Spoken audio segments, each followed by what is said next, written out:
Bonjour à toutes et à tous.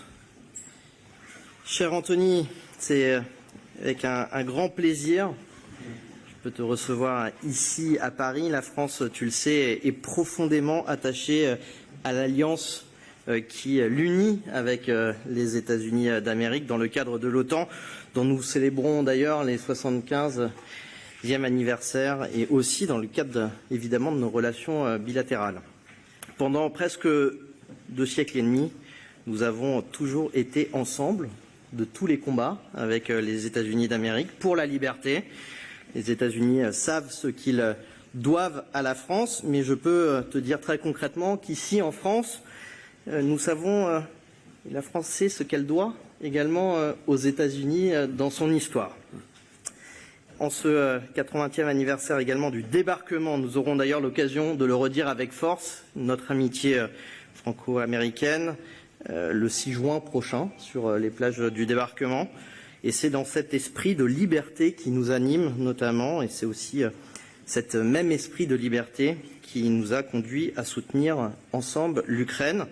La Russie, vous le savez, mesdames et messieurs, mène depuis 2 ans une agression injustifiable contre un pays libre et souverain, non content d'ailleurs d'opprimer son propre peuple. Vladimir Poutine veut soumettre le peuple ukrainien, mais 2 obstacles aujourd'hui l'en empêchent depuis maintenant 2 ans. D'abord, bien sûr, le courage.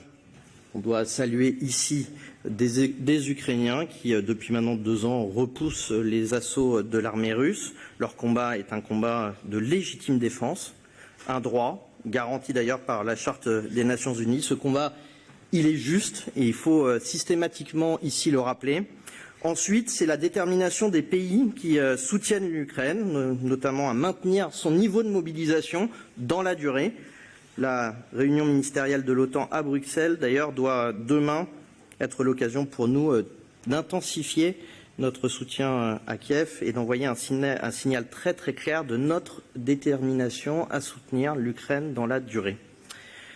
La conférence de Paris du 26 février était également une étape décisive en ce sens et nous mettons dorénavant en œuvre les conclusions dans un certain nombre d'ailleurs de coalitions de pays couvrant les besoins des Ukrainiens avec les États-Unis, cher Antony. Nous coprésidons également la coalition sur l'artillerie dans laquelle nous poursuivons la mise en œuvre d'une partie de nos initiatives. Pour affaiblir ce soutien, la Russie recourt également, et je l'ai dit souvent ici en conférence de presse, aux mensonges et à la manipulation de nos opinions publiques.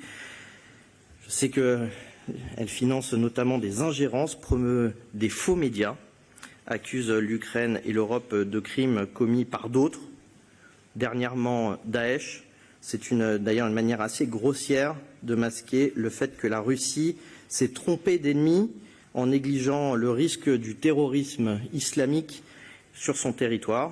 Nous serons d'ailleurs déterminés en Europe à contrer cette propagande. Et je vous le dis aujourd'hui, peut-être en guise également d'annonce, que la France proposera d'ailleurs prochainement un régime de sanctions dédié à ceux qui soutiennent les entreprises de désinformation et de déstabilisation de notre pays et de l'ensemble des Européens. C'est une discussion qu'il faut qu'on ait à 27, mais c'est une proposition française. Nous avons, cher Antony, évidemment évoqué le Proche-Orient. Permettez-moi d'abord d'exprimer notre condamnation ferme à la frappe israélienne qui a conduit à la mort de 7 humanitaires de l'ONG World War Central Kitchen. La protection du personnel humanitaire est un impératif moral et juridique auquel tout le monde doit se tenir. La situation, vous la connaissez, la situation humanitaire sur place est catastrophique et s'aggrave de jour en jour.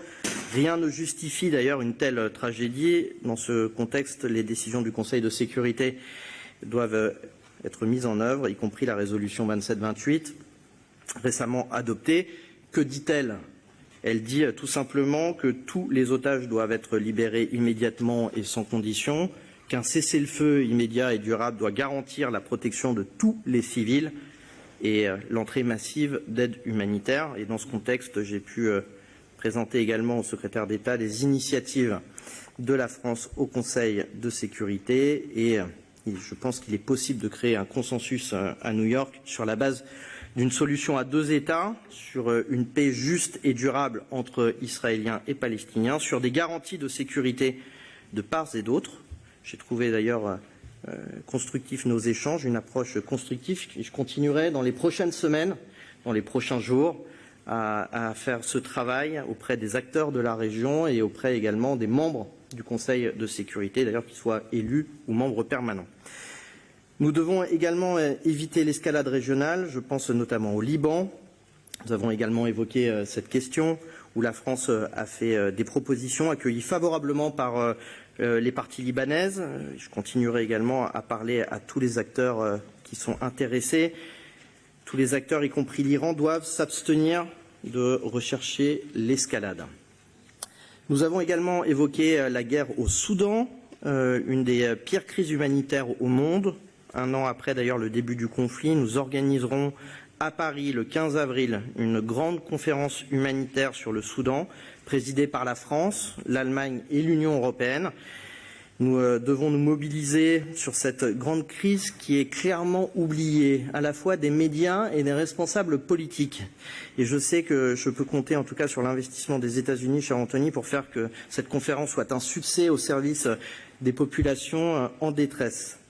Enfin, une autre crise qui préoccupe la France et les États-Unis au Caucase Sud.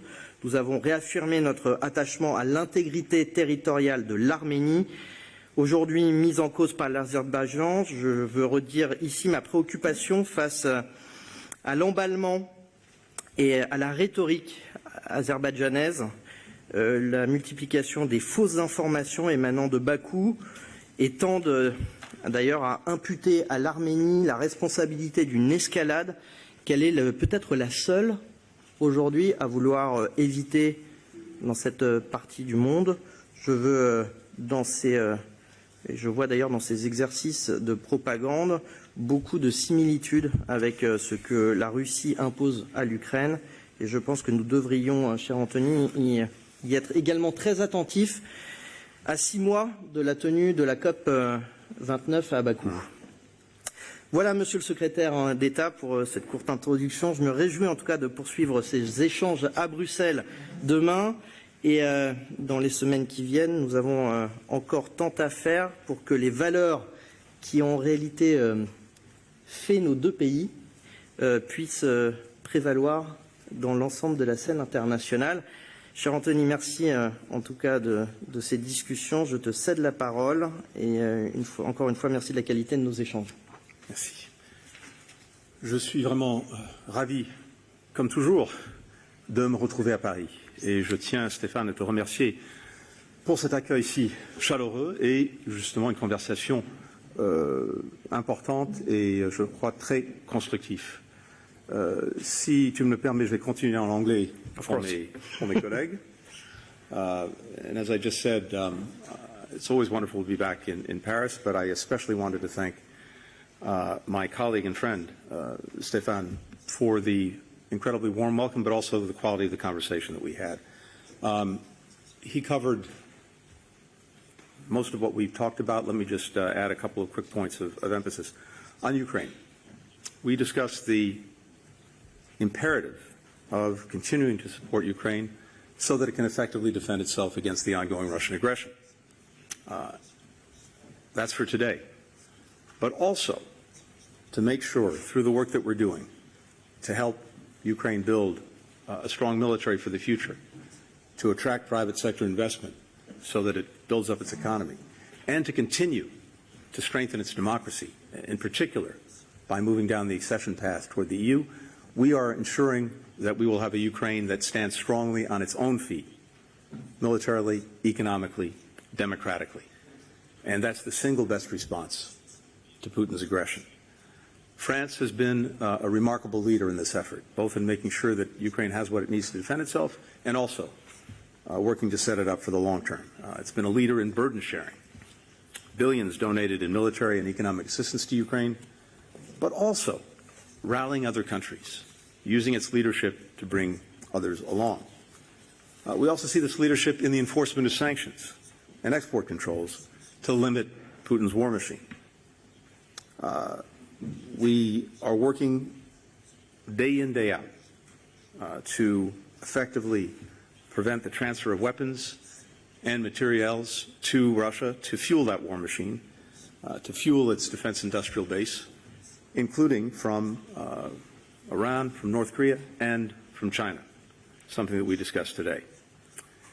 This is not only a threat to Ukraine, it's actually a threat to European security as a whole. And so there's a strong interest on the part of France, on the part of all European countries, to do everything we can to prevent the ongoing bolstering of Russia's war machine. Part of our shared challenge, too, is making sure that we are continuing to build up and energize our defense industrial base. Earlier today, I had a chance to tour a factory where munitions are being produced. These munitions, French munitions, American munitions, munitions coming from other parts of Europe and well beyond, have been absolutely essential in ensuring that Ukraine could stand up against the Russian onslaught. We have to build a stronger allied defense industrial base that's capable of meeting the challenges of today, but also future challenges. And that's also one of the reasons why it is essential that the United States Congress pass President Biden's supplemental budget request as soon as possible, indeed, when it returns from its recess.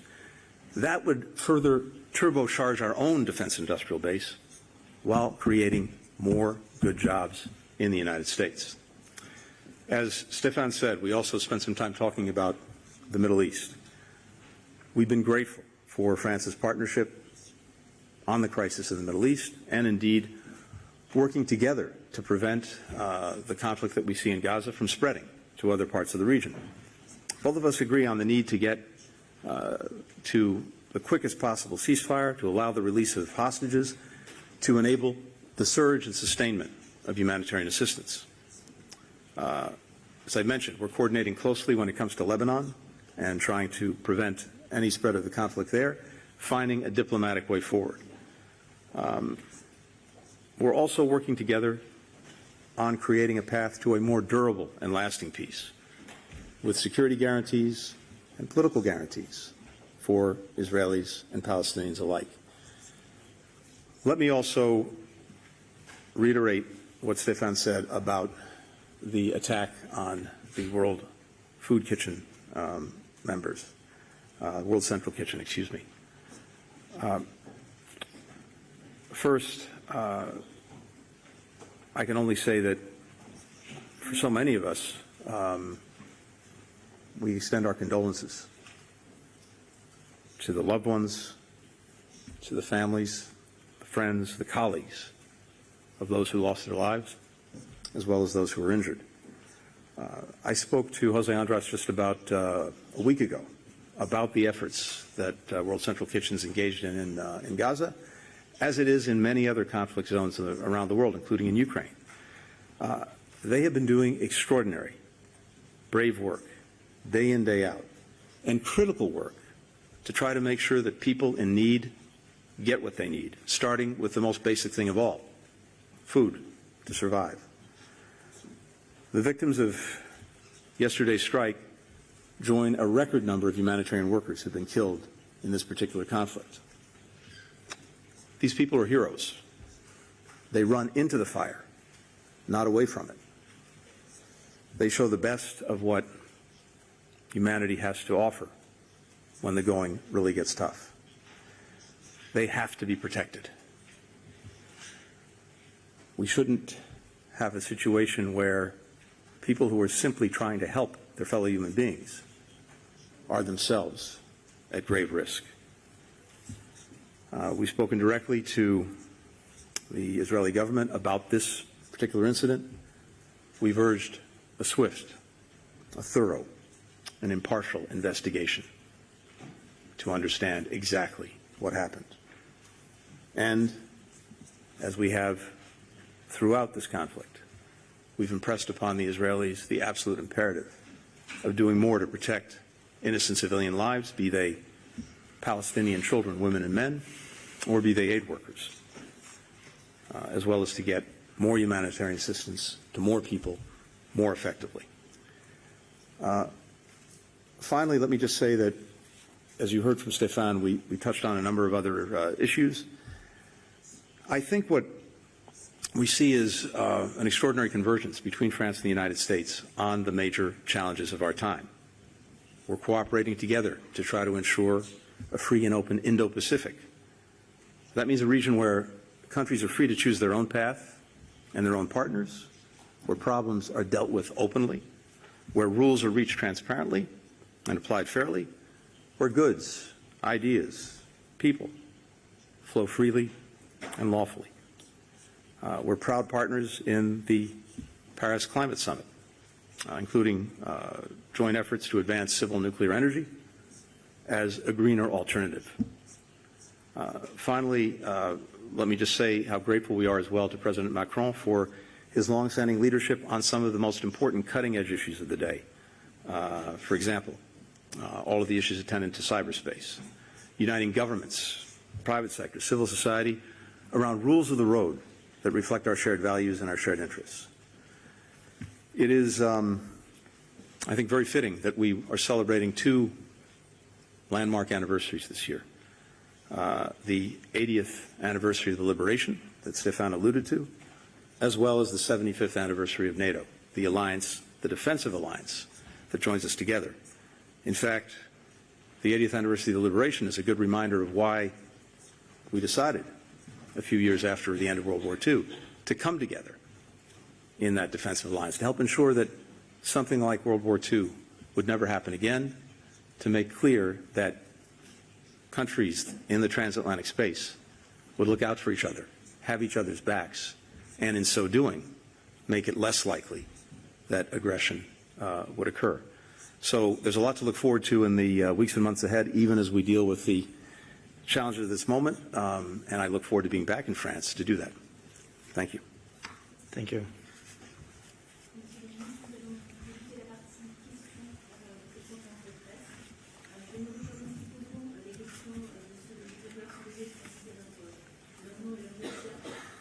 Par médias.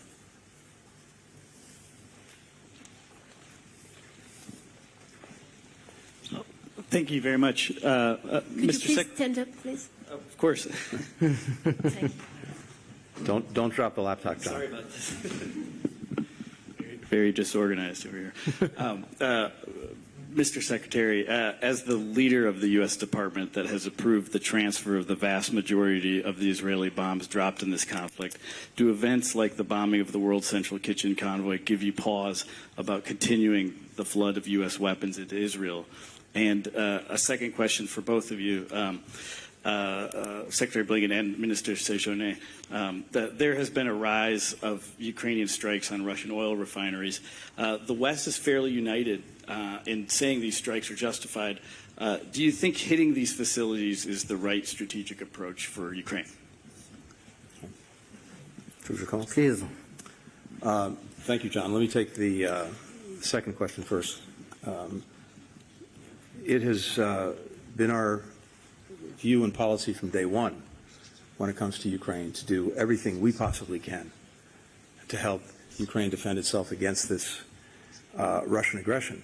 At the same time, we have neither supported nor enabled strikes by Ukraine outside of its territory. With regard to arm transfers, look, I think it's very important to put this in its proper perspective and to understand what we're talking about. First, we have a long-standing commitment to Israel's security and to helping ensure its ability to defend itself. That's been a policy from administration to administration, Republican, Democrat, back and forth. And indeed, that policy developed over many years, developed into successive agreements between the United States and Israel, long-duration agreements, 10 years in this case, to provide military assistance over that time frame to about $3 billion a year. That's the system that's in place, and it's long been in place. These arms transfers, every single one, happens consistent with statutory and policy requirements. That includes both informal and formal notifications to Congress, and it's what we do with every country with whom we have a defense relationship that involves the sale or transfer of arms. Now, the other important piece of context is this. With Israel, and this is also true with other countries, there are a number of open cases, open requests of previously notified cases which have not been fully fulfilled or completed. In the case of Israel, for example, there are many requests that were made and were notified to Congress and agreed to that go back a decade or more. And it takes time often to produce the material or the weapons in question, the parts, etc. These complex systems, simply put, can take years to actually allow us to fulfill the request and the agreement. So many of the cases that you occasionally report on now underwent congressional review years ago and were notified years ago, well before the conflict in Gaza started. Isn't that more of a problem, though, because they were approved in a non-wartime context? Well, the Congress never had a chance. Let me come to that, because again, all of this context is very, very important. We, of course, also go out of our way to make sure that we're actually going above and beyond the law and what's required in briefing Congress. We go to the relevant oversight committees. We make sure that they're aware of ongoing transfers above the statutory threshold, even ones that they've approved a long time ago. And even when there's no requirement that there be additional notice or additional approval of any kind. Now, we've been focused on trying to make sure that October 7th can never happen again.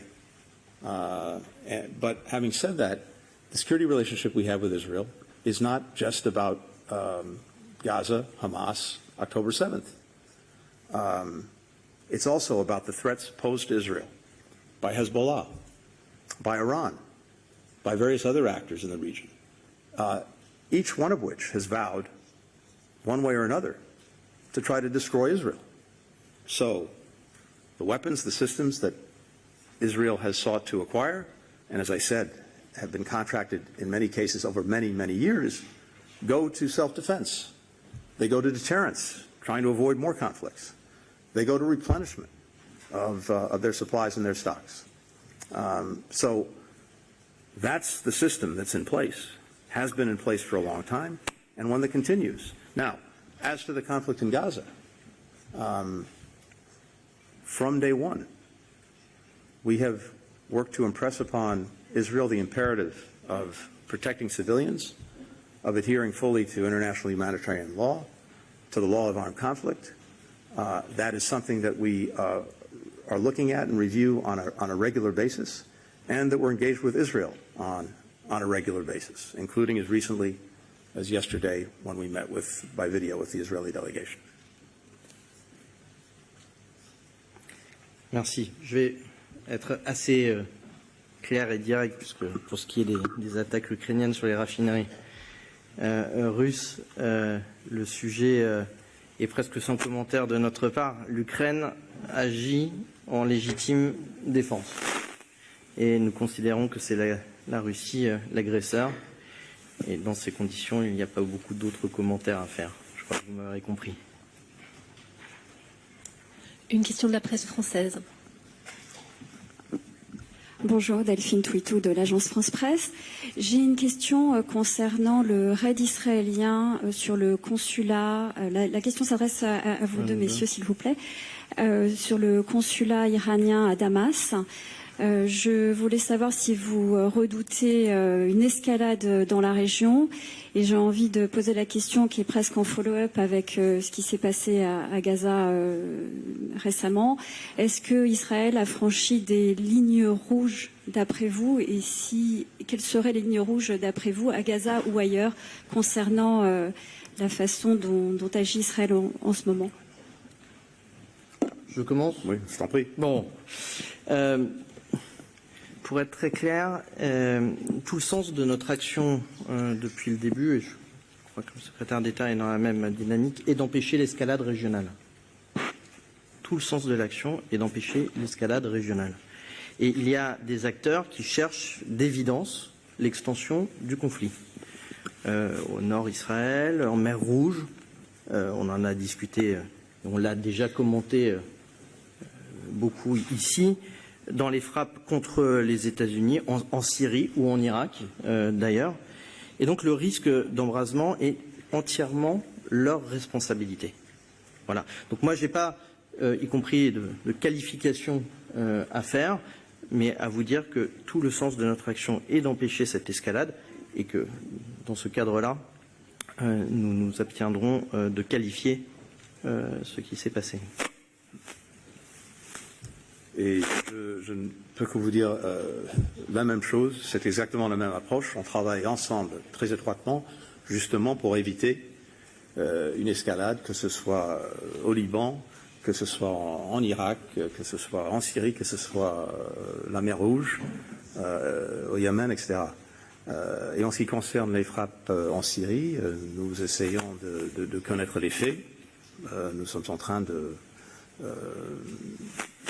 d'apprendre exactement ce qui s'est passé et nous continuerons pour le savoir en détail. Mais nous œuvrons tous les jours ensemble, la France et les États-Unis, surtout au Liban, pour éviter qu'il y ait un conflit entre les parties. Conflit d'ailleurs que nous sommes persuadés ni les Israéliens, ni Hezbollah, ni le Liban désirent, et ni l'Iran. Nous allons prendre une autre question de la presse américaine.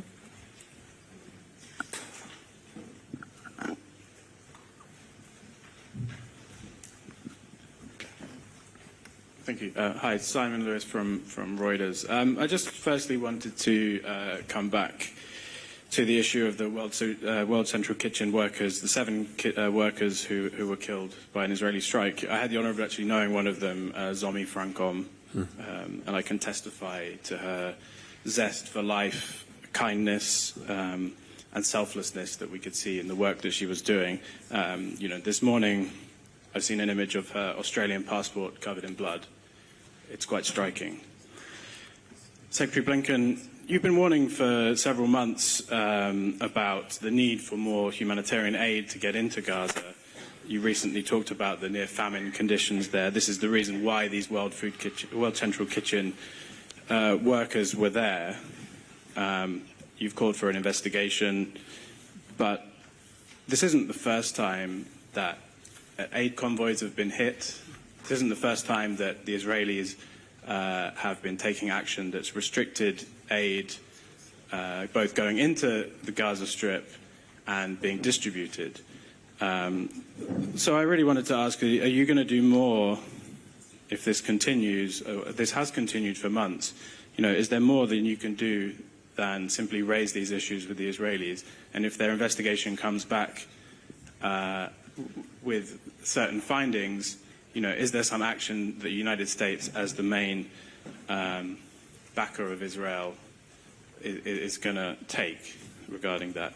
And secondly, France has proposed a new UN Security Council resolution on Gaza that goes further than the one that the US abstained on last month, calls for decisive and irreversible measures taken by parties towards a two-state solution. Secretary Blinken, you've called for a pathway to a two-state solution, a Palestinian state.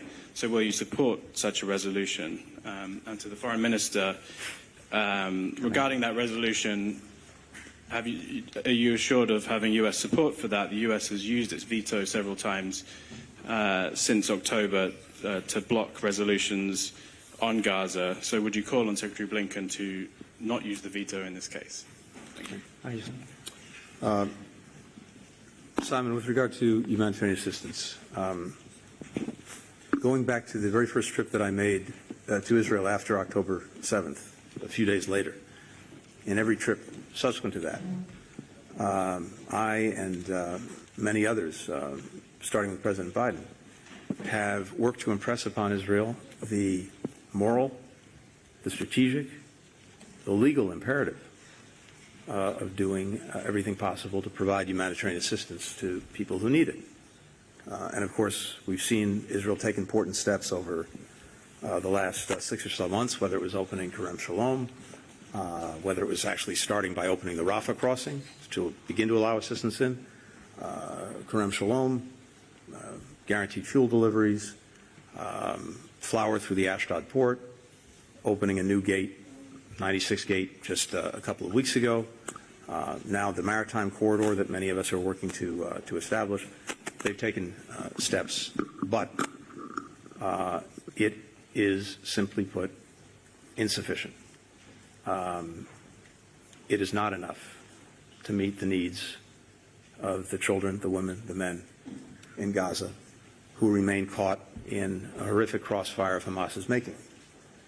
So in our conversations with the Israeli government, including just last week when the defense minister was in Washington, and just yesterday when we were on a video conference with Israeli counterparts, we impressed again upon them the imperative of now surging and sustaining assistance, and not only getting it into Gaza, but within Gaza, getting it to everyone who needs it, including in the north, where, as you know, the conditions are the most challenged, and where World Central Kitchen was laboring to get assistance to people. So we and many others, including France, are intensely focused on this, and we are looking very carefully to see that necessary steps are taken to ensure that the assistance needed gets in and gets to people who need it. This also involves issues like much better coordination on the ground. We'll see what the investigation of the incident with World Central Kitchen reveals, but coordination has been a perennial problem, deconfliction, as well as other challenges, destroyed roads, lack of trucks within Gaza, things of that nature that have to be remedied, as well as the access points into Gaza.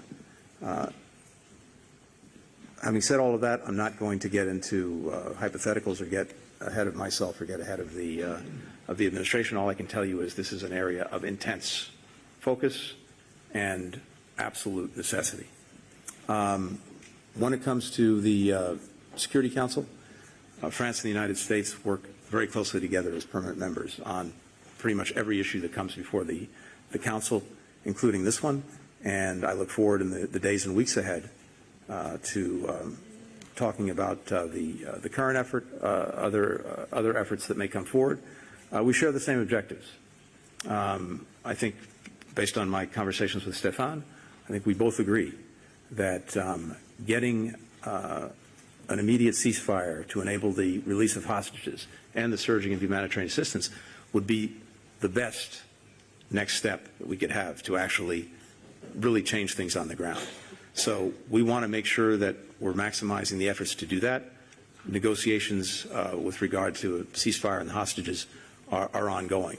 We also agree that we have to find a path to a durable, lasting peace for Palestinians and Israelis alike. And we both agree that ultimately that has to include the establishment of a Palestinian state with necessary security guarantees for Israel. So we're aligned on the fundamentals, and we'll be talking in the days and weeks ahead about any of the measures that are before the Council. Oui, de notre côté, nous avons déjà salué la semaine dernière l'adoption de la résolution et nous appelons d'ailleurs les parties à respecter le contenu. S'il n'y a pas de respect du contenu, il n'y a plus de droit international et il n'y a plus de réglementation multilatérale. La France est également, et vous l'évoquiez, à l'initiative pour travailler au Conseil de sécurité, avec d'ailleurs ses partenaires, dont les États-Unis, sur les paramètres de cette sortie de crise, notamment les paramètres politiques. Alors il y a plusieurs endroits où on discute des paramètres politiques, fois dans un certain nombre de cercles diplomatiques où on construit autour de la solution d'ailleurs à deux États l'ensemble des dispositifs qui pourraient être la voie de déboucher sur la crise politique, mais accompagné effectivement d'un cessez-le-feu, de l'entrée d'aide humanitaire et d'un dispositif politique qui nous permette de garantir la sécurité de part et d'autre. Et puis, nous avons également discuté avec le secrétaire d'État, et c'était aussi le sens de ma visite en Égypte avec mon homologue égyptien jordanien. C'est également une partie de la visite que j'ai effectuée au Guyana, qui est également membre élu du Conseil de sécurité des Nations Unies, sur ces périmètres justement de sortie de crise et une éventuelle résolution. Pour tout vous dire, nous allons continuer à concerter l'ensemble des membres du Conseil et plus largement, je pense, les pays qui sont dans la région. Et nous devons pouvoir, et c'est notre intuition et notre certitude, trouver un consensus qui est le plus large possible autour de la sortie de crise durable. Ça doit en passer par une nouvelle résolution. Ça en passera par une nouvelle résolution. S'il peut y avoir un autre biais, il y en aura un autre. Mais en tout cas, je pense que c'est de la responsabilité de la France d'entrevoir cette solution. Nous allons prendre une dernière question pour la presse française. Merci Philippe Ricard pour le journal Le Monde. À propos de l'Ukraine, je voulais savoir si les points de vue entre la France et les États-Unis étaient rapprochés sur la possible invitation de l'Ukraine à rejoindre un jour l'OTAN. Est-ce que vous en avez discuté aujourd'hui, en prélude bien sûr au sommet de Washington en juillet? Et puis, petite question à propos de l'Iran vis-à-vis de l'Ukraine. Est-ce qu'on sent un regain d'inquiétude des autorités occidentales à propos de la livraison de missiles iraniens à la Russie dans le conflit en Ukraine? Où en est-on? Quelles sont les informations que vous avez à ce sujet? Merci.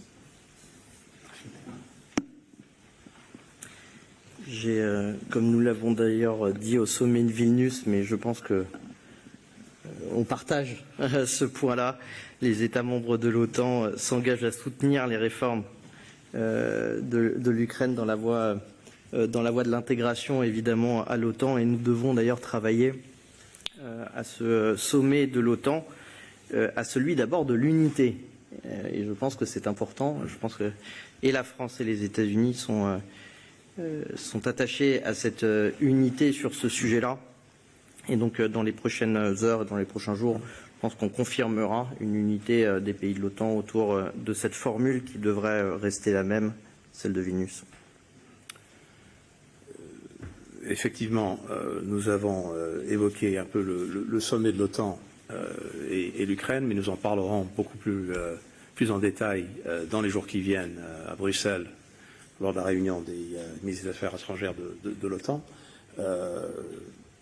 Comme les alliés ont dit à Vilnius, l'Ukraine sera membre de l'OTAN.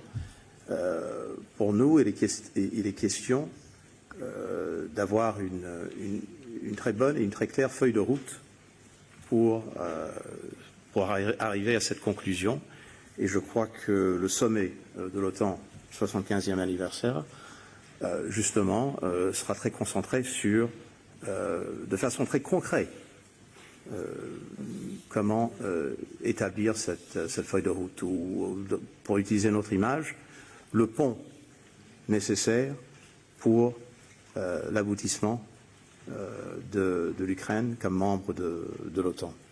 Et en ce qui concerne les missiles venant de l'Iran, qui arrivent en Russie et qui sont utilisés contre le peuple ukrainien, effectivement, nous l'avons évoqué, nous travaillons ensemble pour essayer d'interrompre ou sinon de pénaliser tout apport de ce genre de soutien, que ce soit de l'Iran, de la Corée du Nord ou autre, y compris la Chine. Et c'est aussi quelque chose qu'on évoquera sans doute avec nos collègues de l'OTAN dans les jours qui viennent. Merci, Monsieur les ministres.